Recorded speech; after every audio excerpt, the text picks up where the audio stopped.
Mothers day సందర్భంగా అవిరా fertility హాస్పిటల్లో మే 12 నుండి 31 వరకు ఉచిత సంతాన శిబిరం. Hi hello guys, welcome to Suman TV. So మరి ఐపీఎల్లో మరి ఆఖరి ఘట్టానికి కూడా మనం వచ్చేసాము, ప్లే ఆఫ్స్. మరి క్వాలిఫైయర్ 2లో అయితే ఆర్సీబీ వర్సెస్ ఆర్ఆర్ మధ్య జరగబోతుంది. మరి ఈ మ్యాచ్ గురించి అసలు ఆర్సీబీ వస్తుందా రాదా ప్లే ఆఫ్స్కి అని చెప్పేసి బోల్డ్ ఎంత అనుకున్నాం, కానీ ఎలాగలా అయితే ఏముంది, ఆర్సీబీ మరి ప్లే ఆఫ్లోకి వచ్చేసింది. మరి ఆ మ్యాచ్ గురించి మరి మనతో పాటు విశ్లేషించడానికి మన స్పోర్ట్స్ అనలిస్ట్ చంద్రశేఖర్ గారు ఉన్నారు. Hi sir. Hi, how are you sir? Ya fine, thank you. Ya, qualifier 2 match మరి ఆర్ఆర్ వర్సెస్ ఆర్సీబీ. 2 నెలల్లో ఆర్ఆర్ ఉన్నాయి, బాగానే ఉంది. మరి గెలుపు అవకాశాలు ఎవరికి ఎక్కువగా ఉంటాయి? కొంచెం ట్రిక్కీనే క్వశ్చన్, ఎవరికి గెలుపు అవకాశాలు ఉంటాయి అనేటువంటిది. బట్ ఫస్ట్ ఆ క్వశ్చన్ వేసేసావు, నాకైతే కనుక ఆర్ఆర్కే గెలుపు అవకాశాలు ఉంటాయి అనేటువంటిది. సార్, చాలా మంది ఆర్సీబీ ఫ్యాన్స్ అసలు పాసిబుల్ అవ్వదు అనుకున్నారు. మరి ఫస్ట్ వేసేసావు నాకు ఆ క్వశ్చన్ అని చెప్పు. ఎందుకంటే క్రికెట్ కొన్ని స్టాటిస్టిక్స్ ఉన్నాయి, కొన్ని సెంటిమెంట్స్ ఉన్నాయి. వరుసగా 6 మ్యాచ్లు గెలిచింది. సో అలాగా ఎప్పుడైనా కానీ ఒక టీం వరుసగా గెలుస్తున్నటువంటి టైంలో డెఫినెట్గా ఒక బ్రేక్ అనేటువంటిది వస్తుంది. That is cricket sentiment. Okay, నేనేదో ఆర్ఆర్ ఫేవరెట్ లేకపోతే ఆర్సీబీ అగెనిస్ట్ అనేటువంటిది కాదు.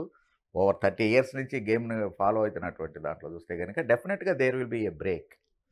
అందుకనే ఈవెన్ మామూలుగా ఈవెన్ నీకు గుర్తుండొచ్చు, last time world cup T20 world cup India వరుస గెలుస్తుంటే అందరూ దండాలు పెట్టారు, అరే ఓడిపోండి బై లీగ్ ఫేస్లో ఒక్క మ్యాచ్ ఓడిపోండి అని. అది సెమీఫైనల్స్కి వచ్చి ఓడిపోయారు మన వాళ్ళు, ఫైనల్స్లోకి వచ్చి ఓడిపోయారు. సో కాబట్టి ఇదేదైతే ఉంటుందో అట్లాంటి ఇది రాకూడదనే నేను కోరుకుంటున్నాను ఆఫ్ కోర్స్ ఆర్సీబీకి. ఎందుకంటే అది తీరని కలగా ఉంది. ఈవెన్ వాళ్ళకి అందరికీ కూడా అందరి ద్రాక్షలా ఉన్నటువంటిది. చివరికి కట్టప్ప బాహుబలిని ఎందుకు పొడిచాడు అనేటువంటిది 2 ఇయర్స్ తర్వాత అయినా కానీ తెలిసింది అందరికీ. కానీ 17 ఏళ్ళైనా ఇప్పటికీ తెలియట్లేదు ఆర్సీబీ ఫ్యాన్స్కి ఎందుకు వాళ్ళు కప్పు గెట్టలేకపోతున్నారు అని. కాబట్టి వీటన్నిటికీ బ్రేక్ పడాలంటే గెలవాలి వాళ్ళు. కానీ ఆర్ఆర్కి ఎడ్జ్ ఉందని నేను అనుకుంటున్నాను. సో ఈవెన్ యాక్చువల్గా లీగ్ ఫేస్లో వీళ్ళు ఆడినటువంటిది ఒక మ్యాచ్ వీళ్ళిద్దరు ఫేస్ అయినటువంటిది కూడా ఆర్ఆర్ఏ గెలిచింది by 4 wickets. Of course Kohli అందులో సెంచరీ చేశాడు, 113. దానికి రిప్లైగా జోస్ బట్లర్ కూడా సెంచరీ చేసి వాళ్ళని గెలిపించాడు. కాకపోతే ఏంటంటే ఓవరాల్ హెడ్ టు హెడ్ మాత్రం డెఫినెట్గా ఆర్సీబీ ఫ్యాన్స్కి కాస్త ఆనందాన్ని ఇచ్చేటువంటి మ్యాచే ఉంటుంది, ఆనందాన్ని ఇచ్చేటువంటిదిగానే ఉంది. ఓవరాల్ 31 టైమ్స్ వాళ్ళు ఫేస్ చేస్తే కనుక 15 టైమ్స్ ఆర్సీబీ గెలిచింది, 13 టైమ్స్ ఆర్ఆర్ గెలిస్తే 3 టైమ్స్ మ్యాచ్ వాష్డ్ అవుట్గా నిలబడింది. సో కాబట్టి ఆ స్టాటిస్టిక్స్, ఓవరాల్ స్టాటిస్టిక్స్ని గమనిస్తే కనుక RCB fans will be happy. So చాలామంది అంటే అనుకుంటారు, ఏంటి ప్రశ్న మీరు కూడా అన్నారు కదా, అంటే ఈ ప్రశ్న ఏంటి స్టార్టింగ్లోనే అడిగారని చెప్పేసి. ప్రతి ఒక్కరి క్యూరియాసిటీ ఇదే సార్. ఏంటంటే ఫస్ట్ ఎవరో ఒకరు ఎలా ఆడతారని పక్కన పెట్టండి, ఎవరు గెలుస్తారు అని చెప్పేసి ఆ క్యూరియాసిటీ దానికి ఇచ్చేసి మిగతాది మనం విశ్లేషించుకుందామనే నేను ఈ క్వశ్చన్ అడిగాను. మెయిన్గా అయితే ఆర్సీబీ టీమ్ 6 మ్యాచెస్ గెలిచి, సో మరి ఇప్పుడైతే మన ఇండియన్ టీంకి ఎలాంటి ఫోబియా అయితే ఉందో ఆ ఫోబియా వచ్చే అవకాశం ఉంటుంది అనుకున్నాం. కానీ లాస్ట్ 6 మ్యాచెస్గా గెలిచిన తీరు కానీ, వాళ్ళకు వాళ్ళు మౌల్డ్ చేసుకోవడం కానీ, వాళ్ళ లూప్ హోల్స్ని సెట్ చేసుకోవడం కానీ ఆర్సీబీ చాలా వరకు మంచిగా ముందుకెళ్తుంది అనిపిస్తుంది సార్. ఇక్కడే వచ్చేది కొంచెం, దీన్ని నువ్వేమో నన్నేమో చాలా డీటెయిల్డ్గా అనలైజ్ చేయమని చెప్తాను. నేను నిజాలు కనుక మాట్లాడేది ఎప్పుడైనా కానీ పోస్ట్ మార్టం చేసినప్పుడు పక్కన వాళ్ళకి నచ్చదు. That's fact. సి, వరుసగా హ్యాట్రిక్ విజయాలని సాధించినటువంటి టీంను తక్కువ చేసి మాట్లాడటం మంచిది కాదు. That's not good at all, I agree. But యాక్చువల్గా ఎట్లా గెలిచారు వాళ్ళు, పంజాబ్ మీద ఏ రకంగా గెలిచారు, అక్కడే యాక్చువల్గా బ్రేక్ పడాల్సినటువంటిది. 0 మీద ఉన్నప్పుడు క్యాచ్ వదిలిపెట్టే కోహ్లీ లాంటి స్టార్ బ్యాటర్కి 92 కొట్టి చూపించాడు వాళ్ళు, గెలిచారు వాళ్ళు. ఈవెన్ 10 మీద ఉన్నప్పుడు కూడా క్యాచ్ వదిలిపెట్టారు. 2 లైఫ్లు ఇచ్చిన తర్వాత కోహ్లీ లాంటి వాడిని ఆపటం చాలా కష్టం. ఈవెన్ హైదరాబాద్లో బెంగళూరుతో జరిగినటువంటి మ్యాచ్, యాక్చువల్గా వాళ్ళ విన్నింగ్ స్ట్రీక్ మొదలైందే అక్కడ.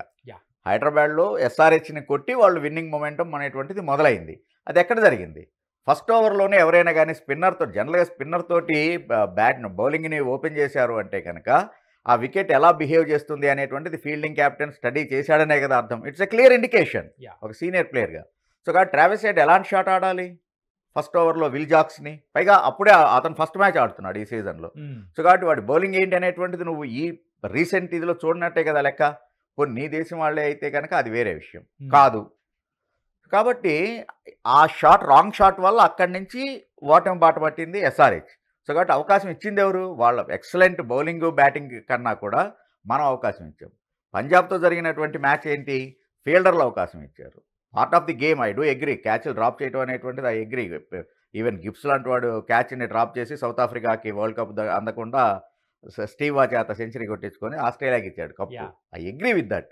కానీ దాంట్లో కూడా ఉన్నటువంటి తెలిసింది ఏంటి మనకి, క్యాచ్లు కనుక పట్టకపోయేట్లయితే ఏంటి రిజల్ట్, ఎండ్ రిజల్ట్ ఏంటి అనేటువంటి తెలుస్తూనే ఉంది. Catches wins the matches. Definitely. So కాబట్టి ఆర్సీబీ అక్కడ కొత్త లక్ అనేటువంటిది, అంటే నేను అనేటువంటిది ఏంటి, లక్ కూడా వాళ్ళకి ఫేవర్ చేస్తూ వచ్చింది. సో అట్లాంటి తరుణంలో ఆ లక్ ఎంతసేపు ఉంటుంది, ఎన్ని రోజులని క్యారీ అవుతుంది అనేటువంటిది బిగ్ క్వశ్చన్. Yeah. ఒకవేళ కనుక పొరపాటున ప్రత్యర్థి ఆల్ డిపార్ట్మెంట్స్ అవుట్ ప్లేడ్ ఆడాడు అనుకో, దాన్ని తట్టుకునేటువంటిది ఉందా వీళ్ళకి అనేటువంటిది. ఎందుకంటే ఇప్పటికీ ఆర్సీబీ బలం ఏంటంటే ఓపెనింగ్ జోడీనే. Yeah.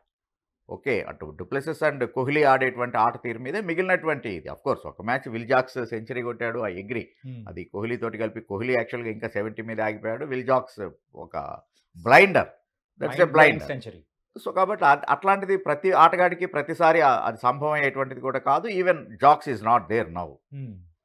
సో అందుకని లాస్ట్ మ్యాచ్ అటు దినేష్ కార్తిక్కో లేకపోతే కనుక వీళ్ళు ఏదో ఇది ఆడారు, మ్యాక్స్వెల్ ఒక క్యామీ ఇన్నింగ్స్ ఆడారు అనేటువంటిది వేరే విషయం. అది లాస్ట్కి వచ్చిన తర్వాత ఇంకా సాలిడ్ ఫౌండేషన్ పడిన తర్వాత జరిగినటువంటిది. అలా కాకుండానే ఫస్టే కనుక ఒకవేళ కోహ్లీని, పర్టికులర్గా కోహ్లీ వికెట్ కనుక ఆర్సీబీ కోల్పోయేట్లయితే వాళ్ళు ఎంత ఇదవుతున్నారు, ప్యానిక్ అవుతున్నారు అనేటువంటిది మనకు అర్థమవుతూనే ఉంది. సో ఆర్సీబీలోకి వచ్చినటువంటి, ఆర్ఆర్కి వచ్చినటువంటి అడ్వాంటేజ్ ఏంటి అంటే, బౌల్ట్ లాంటి ఒక, అంటే పవర్ ప్లేలోనే వికెట్ తీయగలిగినటువంటి నేర్పున్నటువంటి బౌలర్ ఉండటం వాళ్ళకి ఇది. అదే విధంగా యాక్చువల్గా ఇక్కడ స్పిన్నర్ కాకుండా మీడియం పేసర్ ఎవరున్నారు నాకు ఆర్సీబీలో చూపించు, పవర్ ప్లేలోనే వికెట్ తీసేటువంటిది, అట్లీస్ట్ ఫస్ట్ 2 ఓవర్స్లో వికెట్ తీసేటువంటి బౌలర్ని. కొంచెం చెప్పడం కష్టమే. సో ప్రాక్టికల్గా ఇవన్నీ మనం ఆలోచిద్దాం, అనలైజ్ చేసుకుంటూ వద్దాం మనం. సో ఆ రకమైనటువంటి స్ట్రెంగ్త్ ఉన్నటువంటిది. ఈవెన్ సందీప్ శర్మ, ఆర్ఆర్కి ఎక్స్ట్రా అడ్వాంటేజ్ ఏంటి అంటే, యాడెడ్ అడ్వాంటేజ్ సందీప్ శర్మ. వీళ్ళకి అక్కడ మిడిల్ ఆర్డర్ని మిడిల్ ఓవర్స్లో కంటెంట్ చేయగలిగినటువంటి అట్లాంటి బౌలర్ ఎవరున్నారు, కొంచెం చెప్పడం కష్టమే. ఆర్ఆర్లో ఉన్నటువంటి బ్యాట్స్మెన్ అందరూ కూడా స్పిన్ బాగా ఆడగలిగినటువంటి వాళ్ళు. సో కాబట్టి ఇక్కడ వీళ్ళకి స్పిన్ బలం ఉండొచ్చు కాక, ఇప్పుడు మ్యాక్స్వెల్లో లేకపోతే కనుక ఆర్సీబీ విషయానికి వచ్చేటప్పటికి Maxwell and Swapnil Singh May do good better, అంటే ఒక 8 ఓవర్స్ వాళ్ళు కంటెంట్ చేస్తారు అనుకుందాం మనం. బట్ మిగిలినంతా కూడా ఈవెన్ ఆ 8 ఓవర్స్ అనేటువంటిది అదే, దాన్ని ఆర్సీబీ వాళ్ళు బాగానే, ఆర్సీబీ బౌలర్లని ఆర్ఆర్ వాళ్ళు బాగానే నెగోషియేట్ చేయగలరు. సో ఆన్ పేపర్, ఓవరాల్గా ఆన్ పేపర్ ఇప్పుడు చూస్తే కనుక ఆర్ఆర్ఏ కొంచెం బలమైనటువంటి టీమ్గా అనిపిస్తుంది నాకు. యా, కాకపోతే ఆర్ఆర్ లాస్ట్ 5 మ్యాచెస్ చూసుకుంటే అండ్ 4 లాసెస్ ఉన్నాయి, 1 నో రిజల్ట్, అంటే వర్షం వల్ల వాష్ అవుట్ అయ్యి 5 మ్యాచెస్ విన్లెస్ ఉన్నారు. మరి ఇదేమన్నా కొంచెం వాళ్ళని పానిక్ అయ్యేటట్టు ఏమన్నా అహ్మదాబాద్లో చేసే అవకాశం ఉంటుందంటారా? వరుసగా గెలుస్తూ ఉన్నారు, ఎక్కడో ఒకసారి హాల్ట్ అనేటువంటిది పడుతుంది, అదేమన్నా వీళ్ళకి ఇక్కడ పడుతుందా అనేటువంటిది నా feeling. Okay. And Ahmedabad pitch already మనకైతే మన ఎస్ఆర్హెచ్ అండ్ కేకేఆర్ మధ్య మ్యాచ్ జరిగిన తర్వాత పిచ్లో మనం ఇక్కడ చూస్తున్నాము. అండ్ ఇక్కడ మెయిన్గా మీరు ఇంతకుముందు చెప్పారు ఏంటంటే, మీడియం ఫేసెస్కి బాగా వర్కౌట్ అయ్యేటట్టు ఉంటుంది అక్కడ అంటే పిచ్ అనేది. అండ్ ఇప్పుడు 2 దానిలలో గమనించుకుంటే మీరు చెప్పినట్టు ఆర్ఆర్కే ఎక్కువ ఎడ్జ్ ఉంది. డెఫినెట్గా. యా, కానీ ఆర్ఆర్ దాన్ని అడ్వాంటేజ్గా తీసుకుంటుంది ఆర్సీబీ మీద. తీసుకోవాలి కూడా, ఎందుకంటే ఇప్పుడు మనం ఏదో గెలిచేసాము అంటే, ఓడిపోతే అట్లాగే ఇంటికే, గెలిస్తే కూడా మళ్ళీ గెలవాల్సినటువంటి సిచ్యువేషన్లో వాళ్ళు ఆడుతున్నటువంటి టైంలో, అంటే ఒక ఓటమిని కూడా ఇంకా ఇట్స్ నాక్డ్ అవుట్. సో అట్లాంటి సిచ్యువేషన్లో ఆర్ఆర్ డెఫినెట్గానే, ఎందుకంటే Sanju Samson is a shrewd captain. యాక్చువల్గా మలయాళీ ఆ బుర్రను ఎప్పుడు కూడా తక్కువ అంచనా వేయలేం మనం. ఓకే, ఇక్కడ ఏదో ప్రాంతాలు తెస్తున్నా అనేటువంటిది కాదు, న్యాచురల్గా ఆ క్లవర్నెస్, ఆ షార్ప్నెస్ ఉంటుంది వాళ్ళకి. ఆ క్యాప్టెన్సీలో చూపించాడు కూడా దాన్ని. అఫ్కోర్స్ అట్లా అనుకుంటే ఈవెన్ శ్రేయాస్ అయ్యర్ కూడా ఏకంగా ఢిల్లీ క్యాపిటల్స్కి ఆడుతున్నప్పుడు క్యాప్టెన్సీ చేసినప్పుడు ఫస్ట్ టైమే ఫైనల్స్కి తీసుకెళ్ళాడు. ఈవెన్ ఇప్పుడు first team to reach play of. కాబట్టి కొంతమంది క్యాప్టెన్లు వాళ్ళ యొక్క పైకి కనపడకపోయినా కానీ చాపకంద నీరులాగా వాళ్ళ యొక్క హోంవర్క్ వాళ్ళు చేసుకుంటూ వాళ్ళ యొక్క దీని స్ట్రాటజీని ఇంప్లిమెంట్ చేస్తూ ఉంటారు ఆన్ ఫీల్డ్. సో దాంట్లో యాక్చువల్గా సంజు ఈజ్ నాకు బాగా, నేను బాగా ఇంప్రెస్ అయినటువంటిది ఈ season Sanju captaincy. Pat Cummins తర్వాత Sanju is impressed.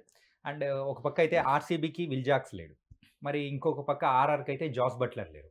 So will jacks లేకపోయినా కానీ ఒక గెలిచిన అనుభవం అనేది ఆర్సీబీకి ఉంది, కానీ జాస్ బట్లర్ లేకపోవడం పెద్ద లోటేనా ఆర్ఆర్కి? అది మాత్రం నిజంగానే వాళ్ళకు ఉన్నటువంటి ఇప్పుడు నిజంగానే హ్యాండిక్యాప్ అయ్యారు. జోస్ బట్లర్ లేకపోవడం అనేటువంటిది వాళ్ళు హ్యాండిక్యాప్ అయ్యారనేటువంటిది మాత్రం నిజమే.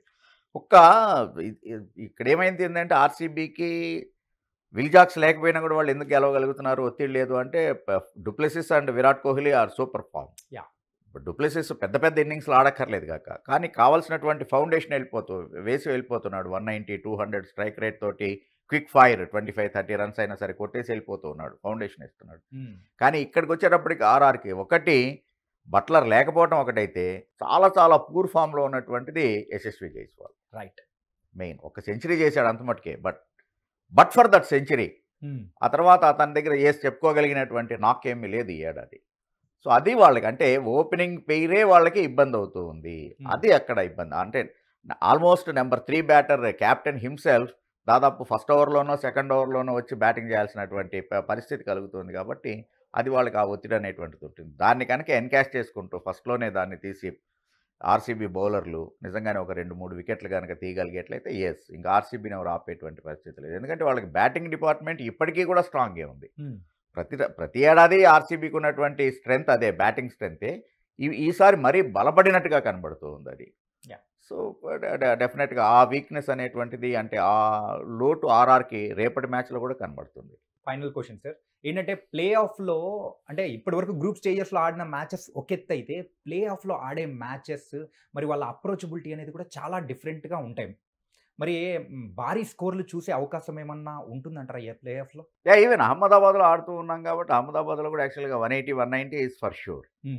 క్లోజ్ టు ఆఫ్ కోర్స్ 200 వెళ్ళేటువంటి ఇదైతే చాలా షూర్ ఉంది. ఎందుకంటే ఇన్నోవేటివ్ షాట్స్ అంతకుముందు ఒకటేదో ప్యాడల్ స్వీప్ షాటో లేకపోతే పిన్స్ హిట్ ఇట్లాంటివి చూస్తేనే అబ్బా అనుకున్నాం. ఇప్పుడు ప్రతి వాళ్ళు కూడా అదే ప్యాడల్ స్వీప్ వికెట్ కీపర్ నెత్తి మీద నుంచి సిక్స్లు కొట్టేటువంటి ప్రాక్టీసులు చేస్తూ ఉన్నారు. ఈవెన్ క్లాసెన్ నిన్న పోస్ట్ మ్యాచ్ ప్రజెంటేషన్ ఇంటర్వ్యూలో కూడా అదే అన్నాను, పర్టికులర్గా నేను సిక్స్లు కొట్టడం మీదే కాన్సన్ట్రేట్ చేశాను నేను అనేటువంటిది. సో అందుకని close to 200 definite. Yeah, so thank you sir. And already అయితే మీరు చెప్పేశారు ఆర్ఆర్ గెలిచే అవకాశాలు ఎడ్జ్ ఎక్కువగా ఉంటుందని చెప్పేసి, దానికి తగ్గ అనలిస్ట్ కూడా మీరు చాలా సూపర్గా చేశారు. కాకపోతే కొంతమంది ఆర్సీబీ ఫ్యాన్స్ ఉంటారు కదా, ఈ సార్ తప్పు నమ్మడే అని చెప్పేసి అనుకునే వాళ్ళకి మాత్రం కొంచెం గుండెలో మాత్రం అనిపించేలా చేశారు. బట్ ఆఫ్ కోర్స్ ఒకటి ఎంత లేదన్నా కానీ మన ఇది కాబట్టి ఆర్సీబీ అండ్ ఎస్ఆర్హెచ్ ఫైనల్స్ చూడాలనేటువంటి కోరిక కూడా ఉంటుంది. 2 సౌత్ ఇండియన్ టీమ్స్ క్లాష్ అయితే కనుక ఆనందం కూడా వేరుంటుంది. 2016 రిపీట్ ఫైనల్గా వాళ్ళ ఎస్ఆర్హెచ్ ఇది వచ్చినప్పుడు న్యాచురల్గా ఇంకెవరూ లేరు మనకి, కోహ్లీనా ఏంటి అనేటువంటిది మనకి, ధోనీనా అనేటువంటిది అనవసరం మనకి, మన ఎస్ఆర్హెచ్ కాబట్టి ఇది. But somehow still I have a feeling ఆర్ఆర్ఏ చేస్తుందేమో. ఆర్ఆర్ అండ్ కేకేఆర్ నిన్న వాషౌట్ అయింది కదా, సో కాబట్టి వాళ్ళు క్వాలిఫైయర్ 2లో ఆర్ఆర్ అండ్ కేకేఆర్ ఆడతారు అనేటువంటిది నా ఫీల్. ఎలిమినేటర్లో అయితే వాళ్ళిద్దరు ఆడతారని చెప్పేసి మీరు అనుకుంటున్నారు. సో మరి ఏమవుతుందో ఏమో మరి వేచి చూద్దాం. సో గైస్ మొత్తం మీద అయితే మరి సార్ మన చంద్రశేఖర్ గారు చెప్పినట్టయితే ఆర్సీబీ కంటే ఆర్ఆర్కే ఎడ్జ్ ఎక్కువగా ఉంటుందని చెప్పేసి క్లియర్ ఇన్ డీటెయిల్గా అనలైజ్ చేశారు. కొంతమందికి మీరు హట్ అయి ఉండొచ్చు, కానీ అలా ఉంది. కానీ మ్యాచ్ రోజు ఏం జరుగుతుందా ఏంటి అనేది కూడా చూద్దాము. సో ఫ్యాన్స్ అందరూ కూడా యాక్టివేట్ అయిపోయింది క్వాలిఫైయర్ 2 మ్యాచ్ కోసం. సో ఇది ఇవాల్టి ప్రోగ్రామ్. మరొక ప్రోగ్రామ్తో మళ్ళీ కలుద్దాం. అందరూ take care. This is Chanakya. See you. Suman టీవీలో మీ పర్సనల్ అండ్ బిజినెస్ ప్రమోషన్స్ కోసం కింది నెంబర్కి కాంటాక్ట్ చేయండి.